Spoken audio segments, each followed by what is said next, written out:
I'm just going to read from notes that I wrote to Vonna when she was in the hospital, because I was afraid, I didn't know if I'd ever get to tell her these things, and if she rose above it and healed and got home again, I still wanted her to know these things. We always told each other, I love you, when we talked, and anyway, I'll just go into reading my notes. You know that we were brought together to become first friends and then sisters from another mother. You've taught me so much through our friendship. I remember one of the first things was that true friends can agree to disagree and not have it affect our relationship. Second, you taught me how to trust again. And all the do you promise and swear you won't tell anyone? Now I realize that the last thing I had to worry about is her telling anybody, because she doesn't even share her own circumstances. I had to privately ask her in the vehicle at the doctor's office, and I was hoping I wouldn't pry too soon, but I said, is Amber pregnant? And she said she was, and so Vonna was just very, very private about things that were connected to her and her family. No one could push buttons like Vonna. She was truly a heckler when she wanted to be. She would call us every year during tax season, and our taxes, being farmers, was quite a mission. I would enter it one way, Steve would change it to the other way, and we were at it for like 3 weeks. And every time she'd call, because we talked almost every day, are you done with those taxes yet? Well, then there were things that happened that really made us realize we were meant to be so close. I'll never forget when I found out that my gotcha day, I was adopted, and my gotcha day, which I found out, was Vonna's birthday.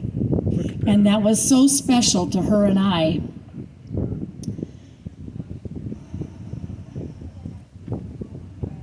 I may not cry, but I'm shaking like a leaf. On this one morning, I was going to bake something, and I thought I could use Vonna's opinion. This is when she was in the hospital. She's helped me with lots of cooking tips and recipes, and we even had a recipe called Our Fruit Salad. She found the recipe, and I was the first one to make it. Therefore, we named it Our Fruit Salad. It was so refreshing, and we both used it lots of times. I remember all the years that she just hated that I had family that lived close, my grandkids, my kids, and she wouldn't say it directly, but indirectly. You are so lucky, LaDonna. And then Tom and Amber came home. And sorry, Amber, I just have to tell this story. When Tom and Amber came home, it actually brought out a happy in Vonna I had never seen. Others may have before that, but I had never seen it. So for her, it was a joy and a full heart that I think even she had forgotten how it felt to not have them here. I was also amazed at how she didn't grow up in Ocheyedan, but gave an awful lot of devotion and hard work into the community. And who would have thought that her and I would match as friends? We just weren't two people that had a lot in common. But boy, we were the truest of friends. And who would have thought that we would have founded the Main Street Players? She was in my chair in the salon getting a style, and I said, Vonna, do you think that Ocheyedan would support a dinner theater as a fundraiser for the, town centennial or something? Well, boy, she lit the fuse, and off we went. It was crazy. And speaking of her cooking, she and I decided one year for the Main Street Players we would make a little extra money if we just did the meal ourselves. Oh, brother. Talk about putting too much food on your plate and your eyes are bigger than your stomach. That's kind of how it was. We got somebody to cook the meat. I don't remember if it was a pork producers or who it was. But we took care of everything else. So we baked potatoes, and she wanted to have the salad like the Olive Garden has or Minerva's. Well, usually when you get that, it's already got the dressing on it and everything. So, unbeknownst to all of you till today, we took all the lettuce we bought, threw it into a brand new, clean, black trash bag, poured bottles of Italian dressing over it, and pushed it on the outside till it was all mixed. Nobody ever knew that till today, but you know what? It was a clean bag, and we never touched it. We just scooped it out, so that was a lot of fun. But we decided after that year, no more cooking for the dinner theater for us. I will forever treasure going to Des Moines with her to see the Phantom of the Opera. I went only to appease her. I thought it would be just, okay, Vonna, I'll do it. Because you know, if you said no to her, she wouldn't give up. So I went with her to Des Moines, and after being involved with the Main Street Players, it was awesome. I loved it, and I would go again.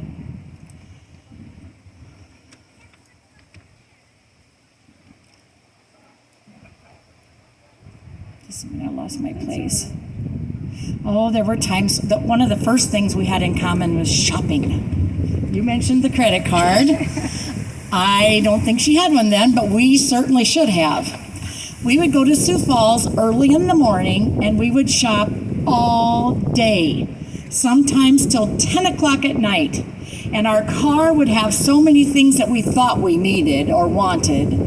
And we'd have lunch in town, we'd have dinner in town, and we'd just have so much fun. But you know, in recent years, we would go early in the morning, be done by noon, have lunch, and go home because we were pooped.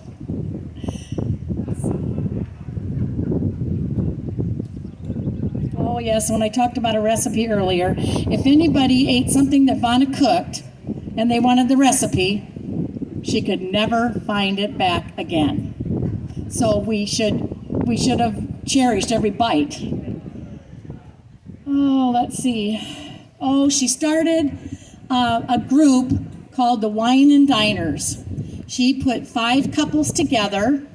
We met for 5-course meals. Each person was given a course. We took turns at our houses, and somebody was in charge of games. And we did it once a month for 5 months. It bonded all 5 of us couples together so well, just dear friends. But then she decided she wanted to change it up, because when Vonna had success at something, then she was done with it. So she tried to change it up, and for some reason we never did get back together. And you know, when I was coming in, Tom mentioned something about the he said something about the wines, and I got to tell you about my experience with wine. Vonna always drank dry wine. So Steve and I were up at Michael's in Worthington for our anniversary, and I said, do you care if I order a glass of wine? Because I'm not a wine drinker. And so he said, no, go ahead. So I said to Larry, I would like a glass of Merlot, please. And so he brought it over, and this is many years ago, and I'm sure there's lots drier ones than that. He brought it over. I felt so cocky. I picked up my glass, and I took a sip, and I set my glass down, and I thought, there's nothing wet in my mouth. It did not feel like anything wet went into my mouth, and Vonna enjoyed that. We would talk probably every day, and 98% of the time we would call each other, and off we'd go. Sioux Falls, Spirit Lake for lunch, Worthington for lunch, Worthington to look at eyeglasses, Spirit Lake to look at eyeglasses, and she could never make up her mind, so she usually got 2 pair. And finally, the last time we went together, I said, take a picture and send it, because she always say, I want to bring these frames home to show Sherry or show Amber. And so she started taking pictures, which made it easier for her. And if you ever ate in a restaurant with Vonna, she just hated it if the waitress didn't pick up our dirty plates. Oh, she would just really, really dislike that. And she never sat with her back to where somebody could sneak up on behind her, right? So I learned to really appreciate that. I loved making Vonna laugh. I decided that must be one of the gifts that I have that the Lord wanted me to share with her. Sometimes she would get to laughing so hard, and sometimes it was even at herself, which I think before we started laughing, I don't know if she laughed that often at herself. But sometimes she was practically crying from laughing so hard. I loved laughing with you, Vonna. Something I will always treasure. So now, I know somebody might talk about bridge and unity circle and all that, but I got to talk about bridge because I had no intentions of ever playing bridge. My dad and I took an advanced course on bridge many years before this, and we were playing with some older people who played bridge their whole lives, and I called them cutthroat bridge players because they had no problem telling my dad and I what we were doing wrong, and my dad's a real card shark anyway. Well, Vonna heard that, and she railroaded me into being a sub for bridge. I didn't even hear the train coming, but boy, she was driving. So I reluctantly agreed, and the next thing you know, I'm playing all the time. Then a couple years after you decided maybe you would quit, Vonna, and leave me alone without you. So glad you kept playing because I enjoyed playing the friends we played with. Just a couple of dates. On May 10th, the same year that Vonna went into the hospital, I spent Mother's Day in ER for 4 hours and overnight at the hospital. And you know, COVID was on, and it was just it was awful. And so when I got home, Vonna sent me a text and said, some people will do anything to get attention. Well, unfortunately, the very next Sunday, she got the attention. She passed away on the 3rd of July, which is Steve's birthday, and my brother passed away the same day. Some people would find that difficult, and I felt it comforting. She had they were trying to pick the day of the burial, and they were trying to decide between the 27th and the 28th, and I was thrilled because my brother's birthday was the 27th, and he had passed away when he was 20 in a car accident. They couldn't have it the 27th, but still, it was another thing that God was making me feel good about. Oh boy. Vonna, you were so important in my life. I'm writing this because the stupid COVID is keeping us apart.